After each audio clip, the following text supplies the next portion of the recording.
கர்த்தருடைய பரிசுத்த நாமத்துக்கு ஸ்தோத்திரம் உண்டாவதாக. கர்த்தரை நான் எக்காலத்திலும் ஸ்தோத்திரிப்பேன் என்று தாவீது சொன்னது போல, கர்த்தர் உங்களிடத்திலே வார்த்தையை கொண்டு வருவதற்காக கொடுத்த கிருபைகளுக்காக கர்த்தரை நான் ஸ்தோத்திரிக்கிறேன். தலைகளை தாழ்த்தி ஜெபிப்போம். கர்த்தாவே, உம்மை துதிக்கிறோம் ராஜா. ஆண்டவரே இயேசுவே ஸ்தோத்திரம். இந்த நாளிலும் ஆண்டவரே கர்த்தர் நீர் ஆண்டவரே அடியனை தெரிந்து கொண்டு ஆண்டவரே இயேசுவே ஸ்தோத்திரம் உமது வார்த்தையை பகிரவும், கர்த்தாவே நீர் கொடுத்த அந்த கிருபைக்காகவும் ஸ்லாக்கியத்திற்காகவும் ஆண்டவரே இயேசுவே ஸ்தோத்திரம் உம்மை துதிக்கிறேன். மாத்திரமல்ல ஆண்டவரே இயேசுவே ஸ்தோத்திரம் பேசுகிற வார்த்தை உம்மிடத்திலிருந்து வருகிற வார்த்தையாயும் நீர் என்ன ஆண்டவரே இயேசுவே போதிக்க வேண்டும் என்று ஆண்டவரே எத்தனைத்திருக்கிறீரோ அந்த வார்த்தைகள் ஆண்டவரே இயேசுவே ஸ்தோத்திரம் பலமாயும் உறுதியாயும் ஆண்டவரே பகிரப்படுவதற்கு என் தேவன் நீர் கிருபை செய்வீராக. என்னுடைய சொந்த ஞானம், என்னுடைய எண்ணம் எல்லாவற்றையும் இயேசு கிறிஸ்துவின் நாமத்திலே சிறைப்பிடிக்கிறேன். என் தேவன் ஆண்டவரே இயேசுவே ஸ்தோத்திரம் நீர் பேசுவீராக. அது மாத்திரமல்ல, கேட்கிறவர்கள் இருதயத்திலே கர்த்தர் நீர் ஆண்டவரே இயேசுவே ஸ்தோத்திரம் நல்ல விதத்தில் நல்ல நிலத்தில் விழுந்த விதையாய் கர்த்தர் நீர் அவர்கள் இருதயத்திலே ஆண்டவரே இயேசுவே முளைக்க செய்வீராக. இன்னும் அதிகமாய் இந்த வார்த்தைகள் அவர்களிலே கனி கொடுக்க என் தேவன் கிருபை செய்வீராக. எல்லாவற்றையும் மீட்பர் இயேசு கிறிஸ்துவின் மூலமாய் வேண்டிக் கொள்கிறேன் பிதாவே, ஆமேன். வாசிப்போம் 1 கொரிந்தியர் 2ஆம் அதிகாரம் 1ஆம் வசனம்.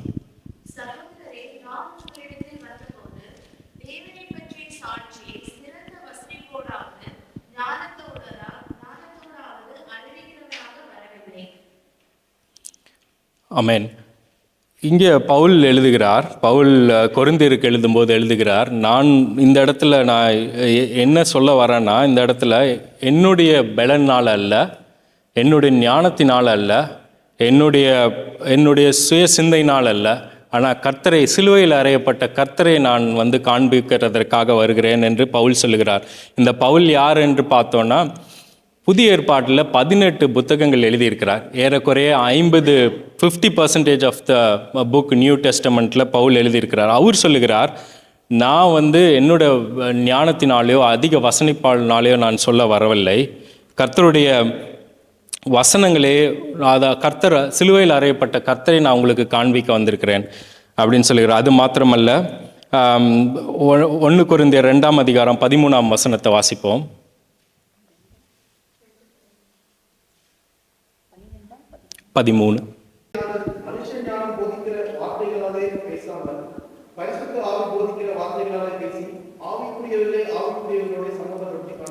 ஆமென். அது என்ன ஆவிக்குரியவைகளை ஆவிக்குரியவோடு சம்பந்தப்படுத்துகிறது என்று நாம் சற்றே பார்ப்போம். பழைய ஏற்பாட்டில் நடந்த காரியங்கள் எல்லாமே குறிக்கப்பட்ட வேதத்திலே கர்த்தரால் எழுதப்பட்ட எல்லா காரியங்களும் புதிய ஏற்பாட்டின் நிழலாட்டமாக இருக்கிறது. ஸோ அதனால் பழைய ஏற்பாட்டில் உள்ள காரியங்களை கர்த்தர் நம் வாழ்விலே ஆவிக்குரிய கண்களிலே பார்க்கும்போது நமக்கு இன்றைக்கு ஆவிக்குரியவர் எப்படி உதவி செய்கிறார் என்பதை நாம் பார்ப்போம். பழைய ஏற்பாட்டில் உள்ள ஒரு 3 நபர்களை கர்த்தர் எப்படியாக உயர்த்தினார் என்பதை நாம் பார்த்துவிட்டு, நான் படித்த புத்தகங்களில் வேதாகமத்தின் புத்தகங்களிலே கர்த்தர் எப்படியாக அந்த மனிதர்களை உயர்த்தினார் என்பது என் மனதிலே பாதித்த ஒரு காரியம். கர்த்தர் உங்களிடத்தில் பகிர்வதற்காக கர்த்தர் கிருபை செய்த அந்த காரியத்தை பகிர வேண்டும் என்று நான் எத்தனிக்கிறேன். முதலாவது வாசிப்போம். 1 நாளாகமம் 4ஆம் அதிகாரம் 1ஆம் வசனம். யூதாவின் குமாரர் பாரேஸ், எஸ்ரோன், கர்மி, ஊர், சோபால் என்பவர்கள். தொடர்ந்து வாசிப்போம் 3ஆம் வசனம் வரைக்கும்.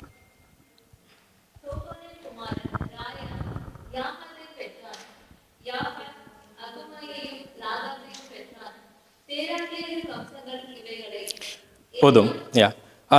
இந்த இடத்துல பார்த்தீங்கன்னா வம்ச வரலாறு குறிப்பிடப்பட்டிருக்கிறது.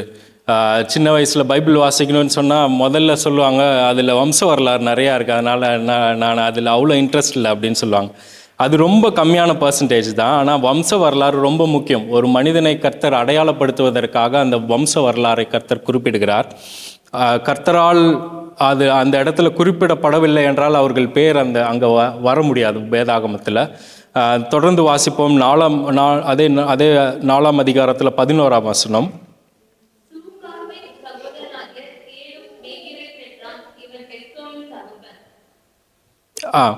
இப்படி நம்ம இந்த இந்த அதிகாரம் முழுவதுமாக நாம் வாசித்தோம்னால் இந்த வம்ச வரலாறு ஜீனியாலஜி குறிப்பிடப்பட்டு வந்திருக்கும். இந்த அதிகாரம் முழுவதுமே ஜீனியாலஜி இருக்கும். கடைசியாக அந்த அதிகாரத்தில் எந்தெந்த கோத்திரங்கள் எங்கெங்கே செட்டில் ஆனாங்கன்னு சொல்லி போட்டிருக்கும். ஆனால் இது நடுவில் கர்த்தர் ஒரு மனிதனுடைய ஜெபத்தை கேட்டார். God fast and he listen to ஒரு மனிதனுடைய ப்ரேயருக்காக கர்த்தர் இந்த வம்ச வரலாறுக்கு நடுவில் குறிப்பிடுகிறார். வாசிப்போம். 4ஆம் அதிகாரம் 9வது வசனம்.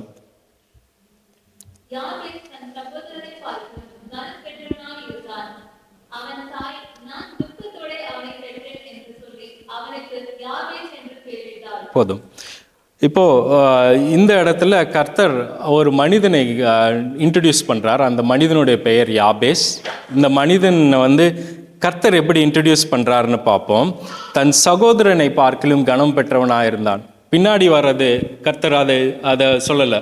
அவன் தாய் அவனை எப்படி சொல்றாங்கன்றது இல்லை, கர்த்தர் அவனை எப்படி பார்க்கிறார் என்பதை இந்த இடத்துல ரெஜிஸ்டர் பண்ண நான் விரும்புகிறேன். தன் சகோதரனை பார்க்கிலும் கனம் பெற்றவனாயிருந்தான் யாபேஸ். யாபேஸ் என்பதற்கு அர்த்தம் என்னவென்று பார்த்தோம் என்றால் வருத்தம், சாரோ அப்படின்ட்டு. அவனுடைய தாய் அவனை எப்படி பார்த்தாங்கன்னு பார்ப்போமா? தொடர்ந்து வாசிப்போம் அந்த வசனம்.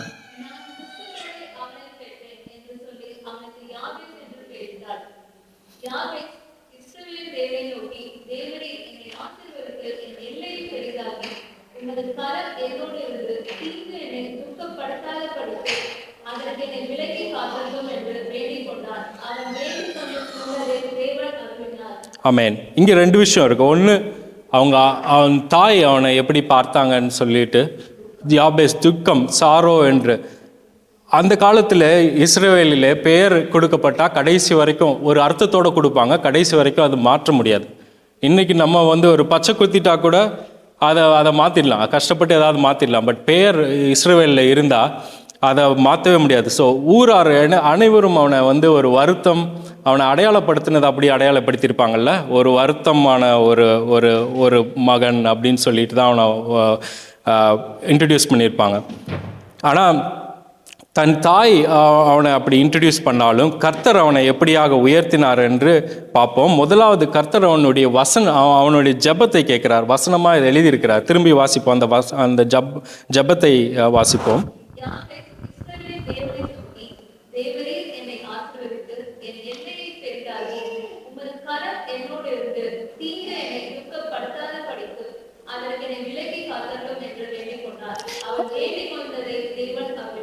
ஆமென்.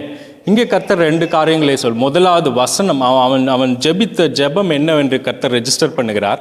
இரண்டாவது, அந்த ஜெபத்தை கர்த்தர் கேட்டருளினார் என்பதை கர்த்தர் இங்கே ரெஜிஸ்டர் பண்ணுகிறார். அதுக்கப்புறம் கடைசியாக கர்த்தர் அவனை உயர்த்தினாரா என்று பார்ப்போம். 1 நாளாகமம் 2ஆம் அதிகாரம் 55வது வசனத்தை நாம் வாசிப்போம்.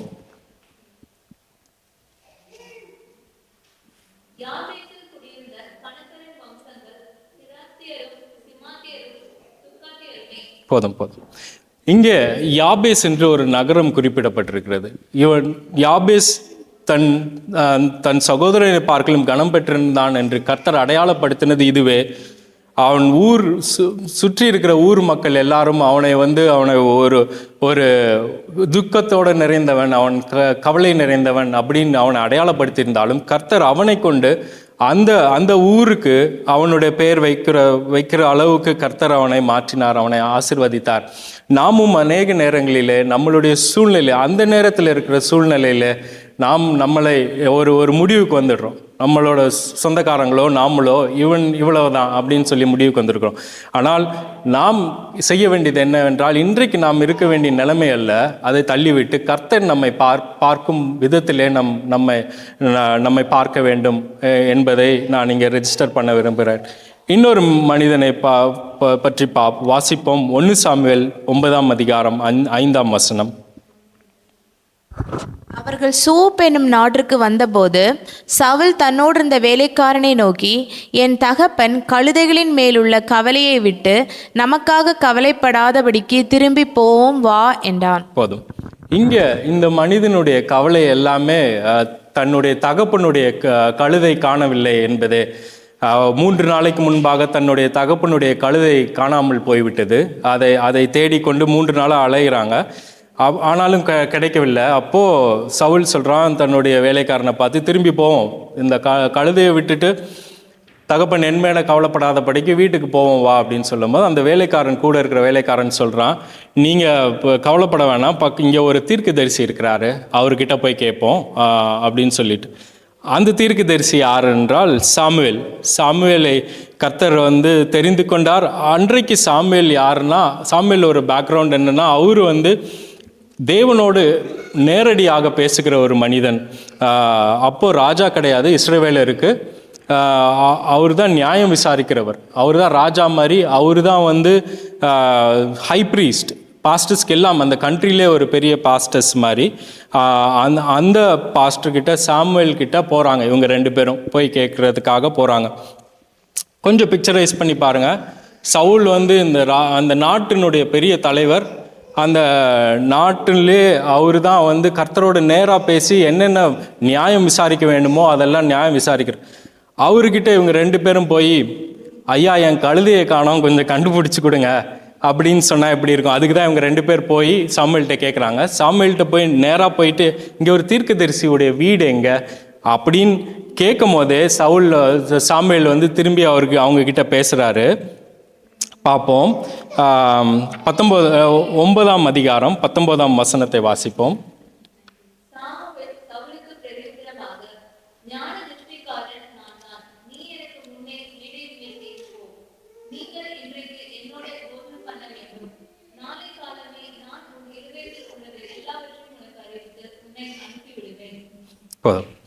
இங்கே இவங்க கழுதையை காணவில்லை என்று அந்த ராஜா இவர்கிட்ட நியாயம் விசாரிக்கிற சாமுவேல் கிட்ட கேட்குறாங்க. அப்போ சவுல் சொல்கிறாரு, எப்பா உன் கழுதை கிடச்சிருச்சு, நீ கவலைப்படுறது, உலகத்தில் கவலைப்படுறது ரொம்ப சின்ன விஷயம், கர்த்தர் உன்னை வேறு விதமாக உன்னை பார்க்குறாரு அப்படின்னு சொல்லி ஒன்று சொல்கிறாங்க. என்ன சொல்கிறாருன்னா, இந்த நாட்டில் இருக்கிற மக்களும் இந்த நாடும் ஒன்றை தான் தேடுது. அதாவது என்ன சொல்ல வர்றாருன்னா, உன்னை ராஜாவாக தெரிந்து கொள்வதற்காக இது பண்ணுறாங்க, நீ கழுதையை பற்றி கவலைப்படுவதை மறந்துவிடு அப்படின்னு சொல்லிடுறாங்க. அப்போ சவுல் தன்னை எப்படி பார்க்குறாரு என்று பார்ப்போமா. 9ஆம் அதிகாரம் 21 இல்லை 21 வாசிங்.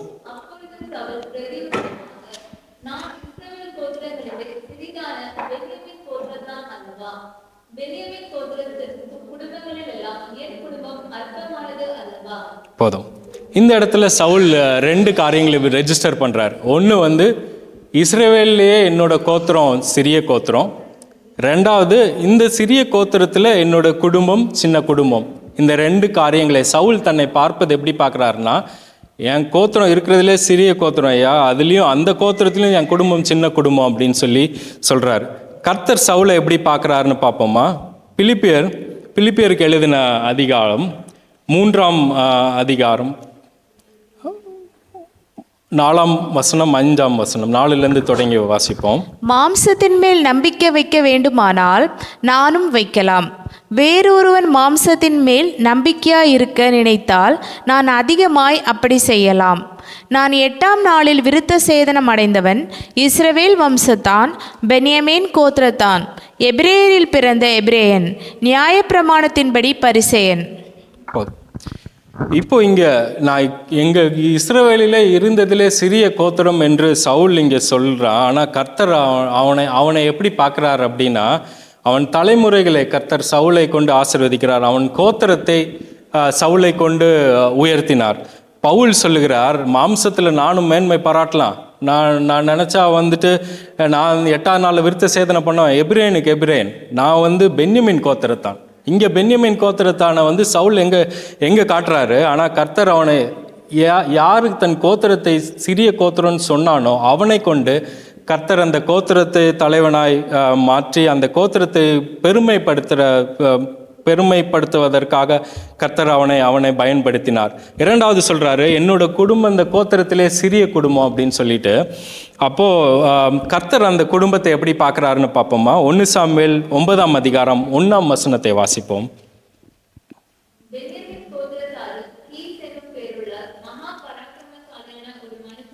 போதும். இந்த கீஸ் யாருன்னா சவுலுடைய தகப்பன். கீஸ் மகா பராக்கிரமசாலின்னு கர்த்தர் முன்னாடியே சொல்லிட்டார். அதான் முதல்ல இப்போ தான் கர்த்தர் வந்து சவுலை இன்ட்ரடியூஸ் பண்ணும்போது எப்படி இன்ட்ரடியூஸ் பண்ணுறாருன்னா மகா பராக்கிரமசாலி அப்படின்னு சொல்லி. ஆனால் சவுல் இங்கே சொல்கிறாரு, என் குடும்பம் வந்து எல்லா குடும்பத்துலேயும் சிறிய குடும்பம்னு. ஆனால் கர்த்தர் அவரை எப்படி உயர்த்தினார்னு பார்ப்போம், எப்படி இன்ட்ரடியூஸ் பண்ணுறாருன்னு பார்ப்போம். திருப்பி வாசிப்போம் அந்த வசனத்தை.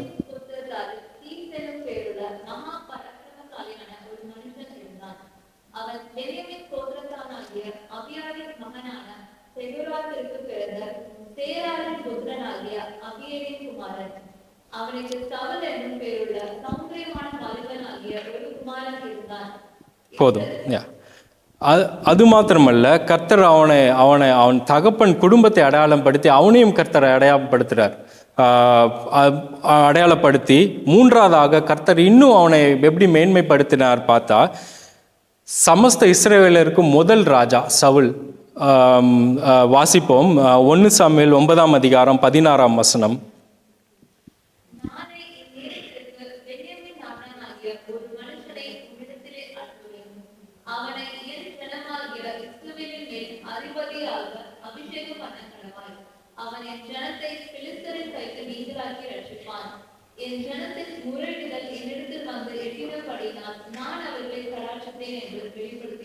போதும். இங்கேயும் கர்த்தர் ஒரு ஜெபத்தை கேட்கிறார். இந்த ஜெபம் கர்த்தருக்கு பிரியமா இல்லானாலும் கர்த்தர் இந்த ஜெபத்தை கேட்கிறார். 8ஆம் அதிகாரத்தில் நம்ம பார்த்தோம்னா, வாசிப்பதற்கு நேரம் இல்லை, வீட்டில் இதை வாசித்து பாருங்கள். அதில் ஜனங்கள் வந்து முறையிடுறாங்க. சாமுவேல் வந்து நியாயாதிபதியாக ரொம்ப நாளாக இருக்கிறாரு, அவருக்கு வயசாயிருச்சு, அவங்க பிள்ளைங்களும் அவங்க அதுக்கேற்ற மாதிரி அந்த குவாலிட்டிஸ் இல்லை, அதனால எங்களுக்கு ஒரு ராஜாவை கொடுங்க அப்படின்னு சொல்லி ஜனங்கள் முறையிடுறாங்க. யாருக்கிட்ட வந்து சாமுவேல் கிட்ட வந்து முறையிடுறாங்க. அப்போ சாமுவேல் போய் கர்த்தர் இடத்துல சொல்லும் போது கர்த்தர் சொல்கிறாரு, நீ அந்த ஜெபத்தை கேட்கறதுக்கு முன்பதாக நான் அந்த ஜெபத்தை கேட்டேன், அதனால அவங்களுக்கு நான் ஒரு ராஜாவை ஏற்படுத்தினேன். அவர்கள் வந்து உன்னை தள்ளலை, என்ன தள்ளிட்டாங்க, ஸோ நான் ஒரு ராஜாவை ஏற்படுத்தினேன். கர்த்தருக்கு பிரியமில்லாத ஜெபமாக இருந்தாலும் கர்த்தர் அந்த இஸ்ரவேலின் மக்கள் ஜெபத்தை கேட்டு ஒரு ராஜாவை கர்த்தர் தெரிந்து கொண்டார். அதே போலும் நிறைய நேரத்தில் நாமும் நம்மளுடைய கவலைகள், அதாவது ஒரு கழுதையை காணவில்லை, அன்னைக்குள்ள கவலைகள் நாம் அதிகமாய் ஒரு மலை போல ஒரு அதை நம்ம பிரமித்து நம்ம பார்க்குறோம். கர்த்தரை சிறியதாய் நம்ம பார்க்குறோம். அதை நம்ம தள்ளிவிட்டு கர்த்தர் நம்ம எப்படி பார்க்குறார், கர்த்தர் நம்ம பிரச்சனையை பார்த்துட்டு இருக்குமோ கர்த்தர் நம்ம சந்ததியை மேன்மையாய் பார்க்குறார் என்பதை நான் இந்த இடத்துல நான் உங்களுக்கு சொல்ல விரும்புகிறேன். அடுத்ததாக இன்னொரு மனிதனை பற்றி பார்ப்போம். வாசிப்போம் நியாயாதிபதிகள் 6ஆம் அதிகாரம் 2ஆம் வசனம்லேருந்து 5ஆம் வசனம் வரைக்கும். மீதியானின் கை இஸ்ரவேலின் மேல் பலத்து கொண்டபடியால் இஸ்ரவேல் புத்திரர் மீதியானியர் இஸ்ரவேல் புத்திரர் மீதியானியர் நிமித்தம் தங்களுக்கு மலைகளில் உள்ள கெபிகளையும் குகைகளையும் அரணான ஸ்தலங்களையும் அடைக்கலமாக்கி கொண்டார்கள். இஸ்ரவேலர் விதைத்திருக்கும் போது மீதியானியரும் அமலேக்கியரும் கிழக்கித்திய புத்திரரும் அவர்களுக்கு விரோதமாய் எழும்பி வந்து அவர்களுக்கு எதிரே பாளையம் இறங்கி காசாவின் எல்லை மட்டும் நிலத்தின் விளைச்சலை கெடுத்து இஸ்ரவேலின் ஆகாரத்தை ஆகிலும் ஆடு மாடுகள் கழுதையாகிலும் வைக்காதே போவார்கள். இங்கே நம்ம மீதியானர்களை பார்க்கிறோம். மீதியானர்கள் யார் என்றால், இஸ்ரவேலுக்கு எதிராகி வந்து இஸ்ரவேலர் மக்கள் வைத்திருக்கிற நன்மைகள் எல்லாவற்றையும் கெடுத்து போடுவார்கள். அதாவது அவர்கள் இருக்கிற நன்மைகள் எல்லாவற்றையும் எடுத்துக்கொண்டு போவார்கள். எடுத்துக்கொண்டு போவது மாத்திரம் இல்லை, அவங்க மிச்சம் வச்சிருக்க எடுத்துக்கொள்ள முடியாத அளவுக்கு மிச்சம் இருக்கிற நன்மைகளை என்ன பண்ணுவாங்கன்னா கெடுத்து போட்டுருவாங்க. அந்த மாதிரியான கேரக்டருடைய மீதியானர்கள் இங்கே இஸ்ரவேலுக்கு எதிராய் பலத்து வருகிறார்கள். பலத்து வரும்போது அப்பயும் இஸ்ரவேலர் முறையிடுகிறார். இங்கேயும் கர்த்தர் ஒரு ஜெபத்தை கேட்கிறார். வாசிப்போம் 6ஆம் அதிகாரம் 6ஆம் வசனம்.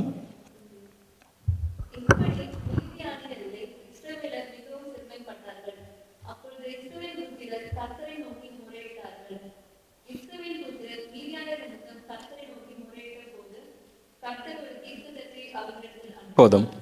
இங்கே கர்த்தர் ஒரு தீர்க்கதரிசியை எழுப்பி இஸ்ரவேல் மக்களுக்கு சொல்கிறாரு, நீங்கள் என்னென்ன தவறுகள் செய்தீங்க, அதனால தான் நீங்கள் இந்த காரியத்தில் அனுபவப்படுகிறீங்க, அதனால் நான் உங்கள் ஜெபத்தை கேட்டேன் அப்படின்னு சொல்லி பேரலெல்லாம் ஒரு மனிதனை கர்த்தர் பராக்கிரமசாலியாக உருவாக்கி கொண்டிருக்கிறார். வாசிப்போம். நியாயாதிபதிகள் 6:11.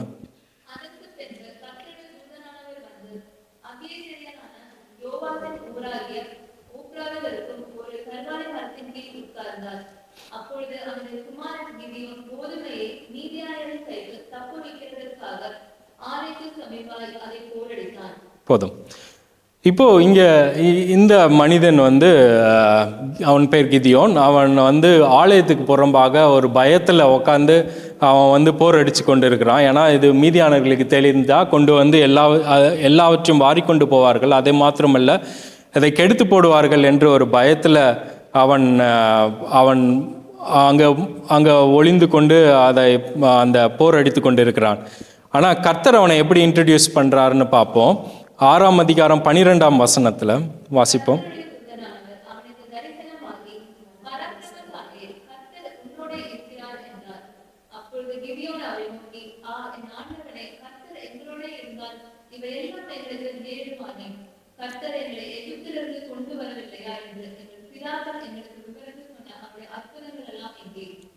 போதும். இங்கே கர்த்தர் அவனை இன்ட்ரடியூஸ் பண்ணுறது எப்படி இருக்கு? 14ஆம் வசனத்தையும் நாம் வாசிப்போம் தொடர்ந்து. அப்பொழுது கர்த்தர் அவனை நோக்கி பார்த்து, உனக்கு இருக்கிற இந்த பலத்தோடே போ, நீ இஸ்ரவேலை மீதியானியரின் கைக்கு நீங்களாக்கி ரட்சிப்பாய், உன்னை அனுப்புகிறவர் நான் அல்லவா என்றார். ஆமென். கர்த்தர் அவனை பராக்கிரமசாலியாய் பார்க்கிறார். அவனோடு கிதியோனோடு இருக்கிறவராய் கர்த்தர் அவனை பார்க்கிறார். ஆனால் கிதியோன் தன்னை எப்படி பார்க்கிறார் என்று பார்ப்போமா? 15ஆம் வசனத்தை வாசிப்போம். அதற்கு அவன், என் ஆண்டவரே, நான் இஸ்ரவேலை எதினாலே ரட்சிப்பேன்? இதோ மனாசேயில் என் குடும்பம் மிகவும் எளியது, என் தகப்பன் வீட்டில் நான் எல்லாரிலும் சிறியவன் என்றான். இங்கே அவன் ரெஜிஸ்டர் பண்ணுறான். மனாசேல என் குடும்பம் சிறிய குடும்பம், அந்த குடும்பத்தில் நான் சின்னவன், ரொம்ப சின்னவன் அப்படின்னு சொல்லி அவன் ரெஜிஸ்டர் பண்ணுறான். ஆனால் கர்த்தர் அவனை கொண்டு அற்புதமாய் அந்த இஸ்ரவேலரே மீதியான இடத்திலிருந்து ரட்சிப்பதற்காக தன்னை தெரிந்து கொண்டார். அநேக வேளைகளில் நாமும் அதே போல நாம் கர்த்தர் பார்க்குற விதத்திலே நம்மளை பார்க்காமல் நம்மளுடைய சொந்த பலத்திலே நம்மளுடைய வாழ்க்கையை நடத்தி கொள்வதற்காக நம்ம எத்தனிக்கிறோம். அது கர்த்தர் நம்மளுக்குள்ளே இருக்கும்போது அந்த காரியங்கள் எல்லாம் நமக்குள்ள நன்மையாய் முடியும் என்பதை நான் இங்கே ரெஜிஸ்டர் பண்ண விரும்புகிறேன்.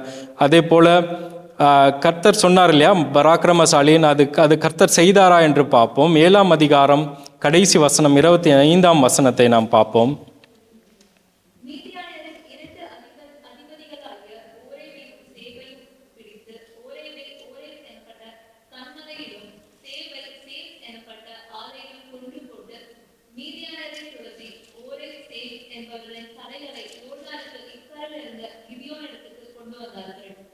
ஆமென்.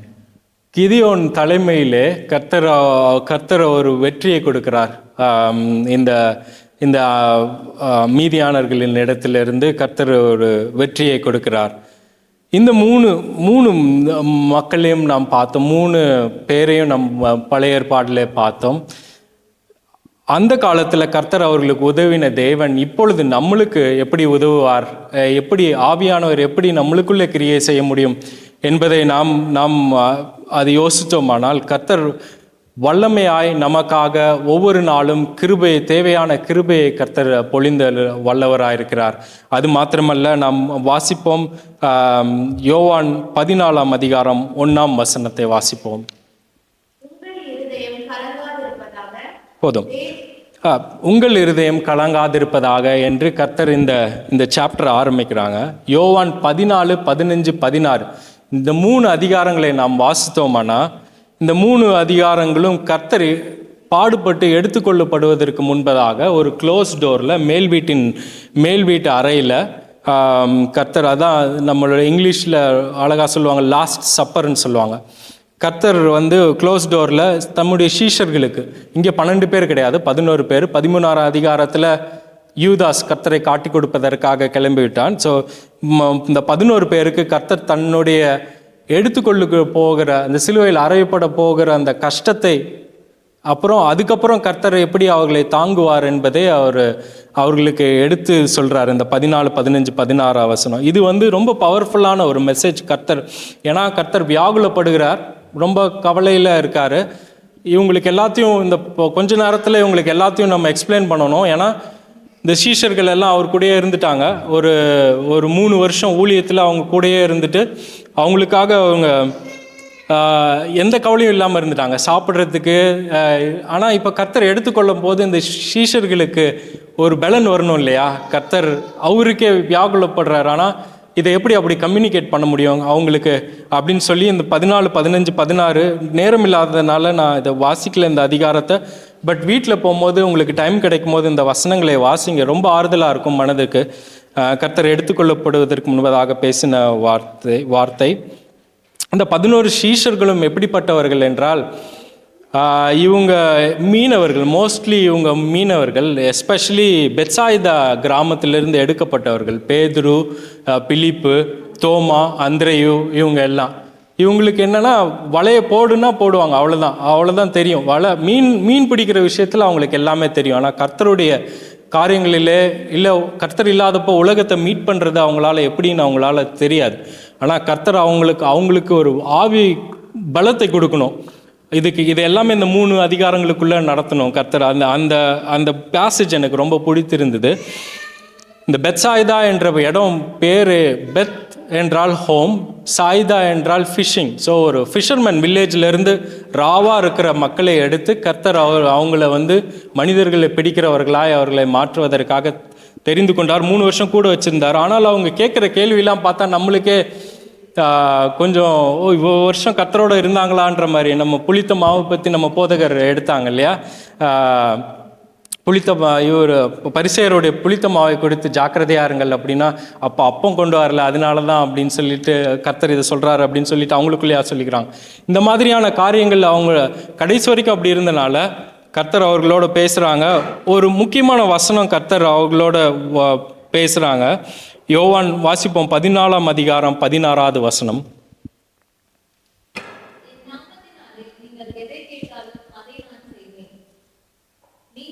தொடர்ந்து வாசி. 14ஆம் அதிகாரம் 16.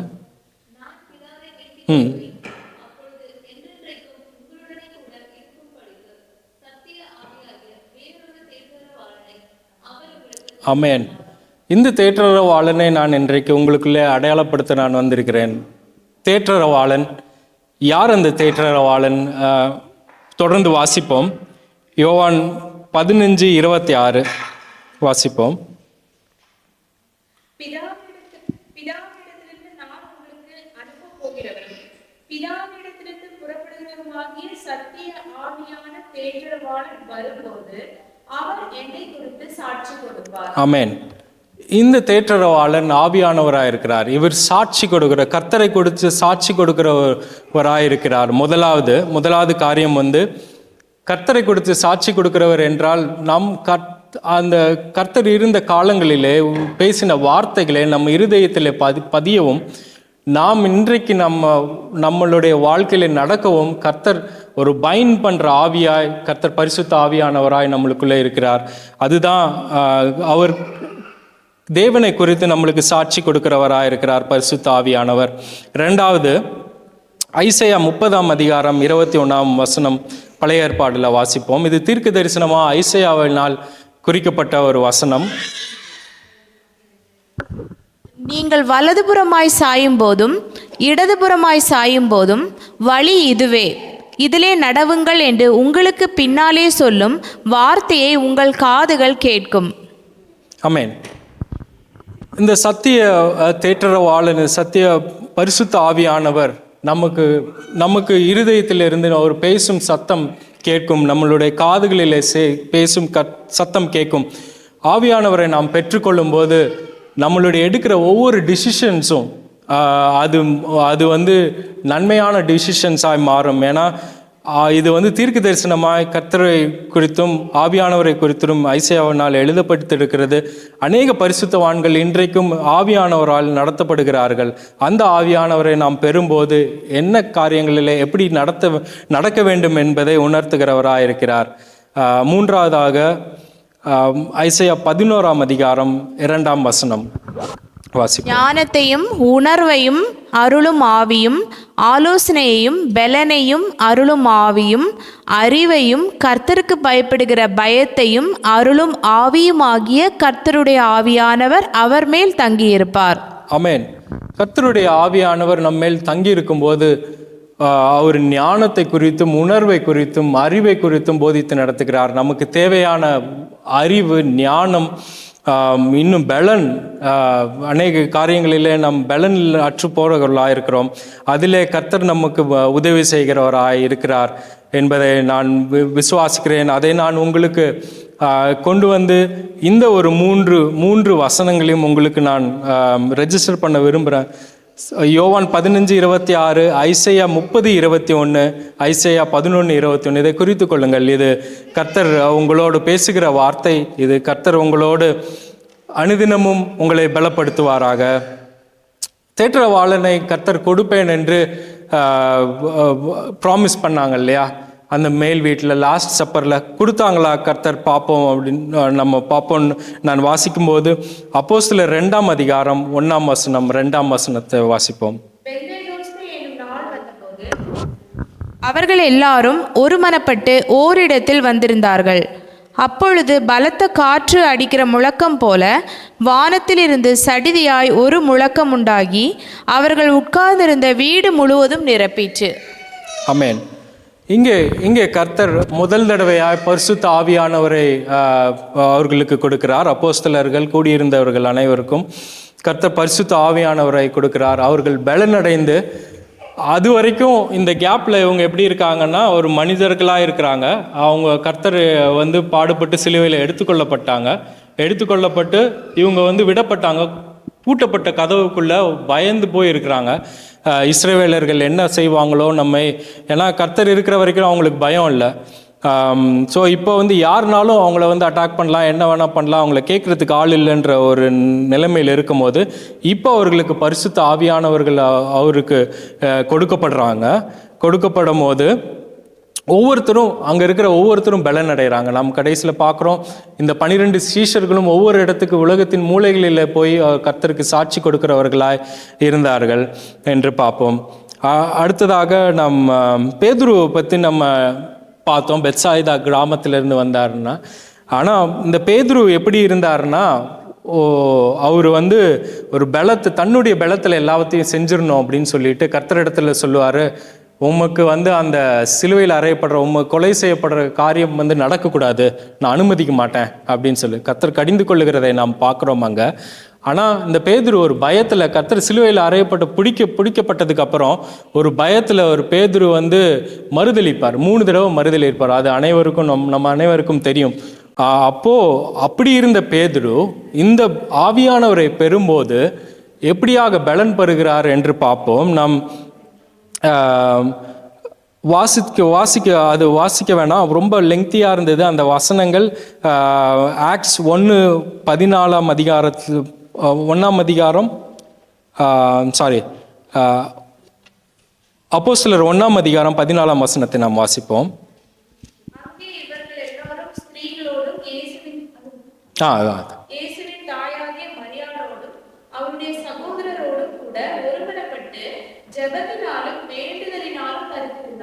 ஆமென். இந்த பரிசுத்த ஆவியானவரை நாம் எப்படி பெறுவது என்று பார்த்தோம்னா அதுக்கு ஒரே ஒரு சீக்ரெட் தான்.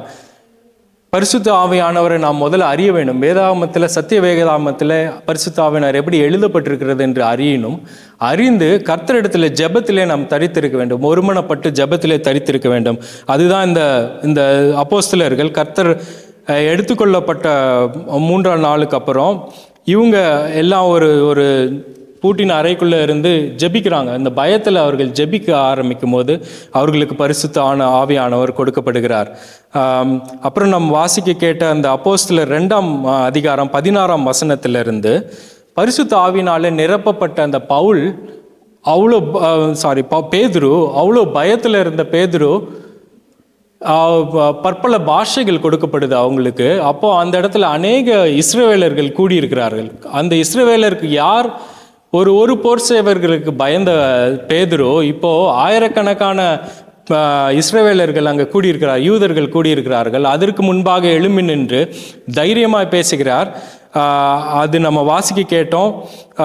அது லெங்க்தியாக இருக்கிறனால நீங்கள் வீட்டில் போய் அதை வாசித்து பாருங்கள். 2ஆம் அதிகாரம் 16 வசனத்திலேருந்து 41வது வசனம். இதுதான் கிறிஸ்டியானிட்டியுடைய ஃபஸ்ட்டு பிரசங்கம். ஆவியானவர் இறங்கினதுக்கப்புறம் முதலாவது பிரசங்கம், முதலாவது ரட்சிப்பு அங்கே தான் நடக்குது. யூதர்களுக்கு நடுவில் பேதுரு சொல்லுகிறார், நான் இதை வந்து ஒரு கிறிஸ்பாக சொல்கிறேன்.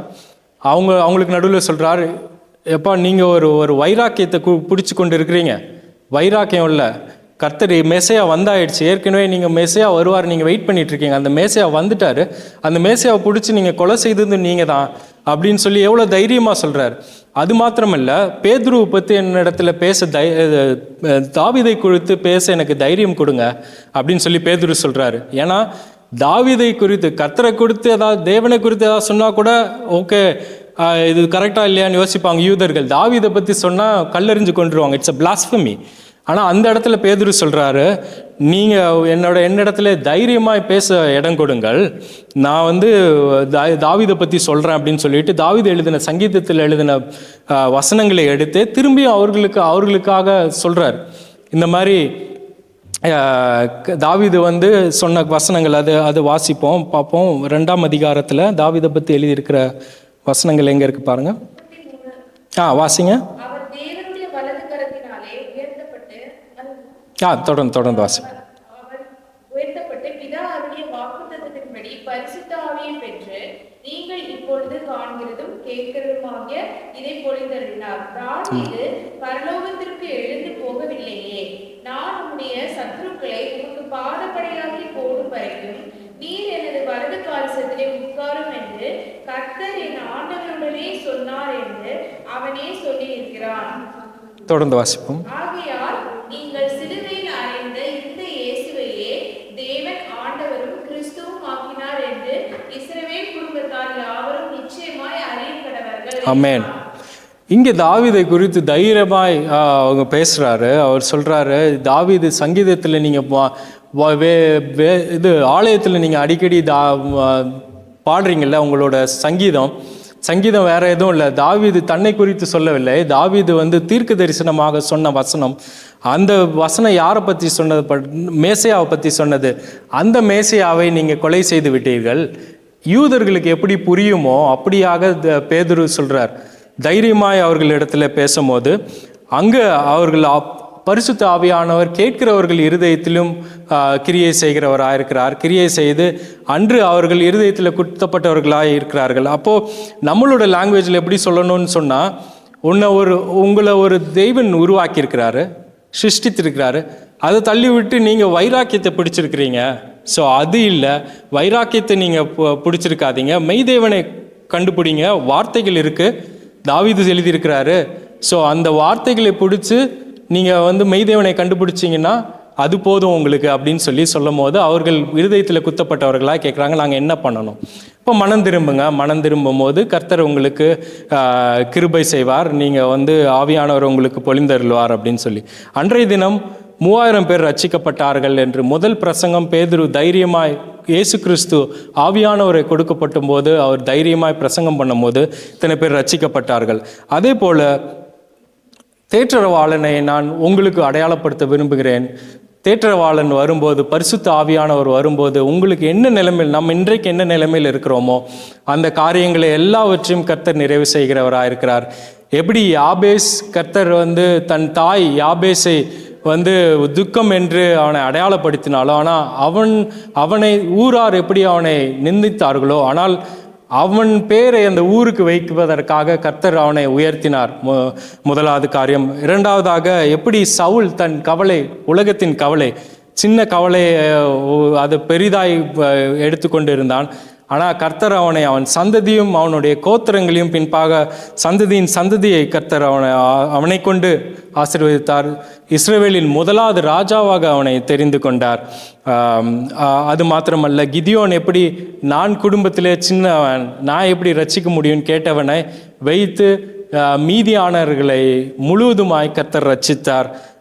ஸோ நம்மளை கொண்டு கர்த்தர் அற்புதம் செய்ய வல்லவராக இருக்கிறார். பரிசுத்த ஆவியானவரை பெற்றுக்கொள்வோம்.